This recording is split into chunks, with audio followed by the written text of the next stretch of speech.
ಕ್ಷೇತ್ರ ಹಲಕರಟ್ಟಿಯ ವೀರಭದ್ರೇಶ್ವರ ದೇವಸ್ಥಾನದಿಂದ ಕೋರವಾರ ಅಣಿವೀರಭದ್ರೇಶ್ವರ ದೇವಸ್ಥಾನದವರೆಗೆ ಗುರುಗಳ ಸಮ್ಮುಖದಲ್ಲಿ ಮತ್ತು ಹಲಕರಟ್ಟಿಯ ಸಮಸ್ತ ಸದ್ಭಕ್ತರು ಹಾಗೂ ಸುತ್ತಮುತ್ತಲಿನ ಗ್ರಾಮದ ಸಮಸ್ತ ಸದ್ಭಕ್ತರು ಪ್ರತಿ ವರ್ಷ ಪದ್ಧತಿಯಂತೆ ಈ ವರ್ಷ ಕೂಡ ಕೋರವಾರ ಅಣಿವೀರಭದ್ರೇಶ್ವರ ದೇವಸ್ಥಾನಕ್ಕೆ ಪಾದಯಾತ್ರೆ ನಡೆದಿದೆ. ಶ್ರಾವಣ ತಿಂಗಳದಾಗ ನಡೀತೀರಿ? ಶ್ರಾವಣ ಮುಗಿದ ಮೇಲೆ ಶ್ರಾವಣ ಮುಕ್ತಾಯ ನಂತರ.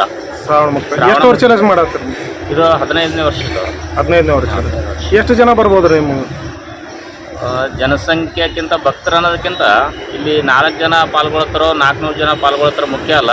ಈ ಧಾರ್ಮಿಕ ದೃಷ್ಟಿಯಿಂದ ಎಲ್ಲರೂ ಕೂಡ ಧರ್ಮದ ಬಗ್ಗೆ ಪಾಲ್ಗೊಳ್ಳೋ ಉದ್ದೇಶ ಇದು ಒಂದೇ ಪಾದಯಾತ್ರೆ ಉದ್ದೇಶ. ಎಷ್ಟು ದಿವಸ ಹೋಗಿ ಮುಟ್ತೀರಿ? 2 ದಿನ. ಅಲ್ಲಿಂದ ಮತ್ತೇನು ಮಾಡ್ತಾರೆ ಕಾರ್ಯಕ್ರಮ? ಅಲ್ಲಿ ಬೆಳಗ್ಗೆ ಮತ್ತು ಇವತ್ತು ದಂಡೋತಿಗೆ ಹಾಲ್ಟ್ ಆಗುತ್ತೆ. ದಂಡೋತಿಲಿ ಬೆಳಗ್ಗೆ 6 ಗಂಟೆಗೆ ಬಿಟ್ಟರೆ 12 ಗಂಟೆ 1 ಗಂಟೆ ಕೋರವಾರ ಅಣಿವೀರಭದ್ರೇಶ್ವರ ದೇವಸ್ಥಾನದಲ್ಲಿ ಇರುತ್ತೆ.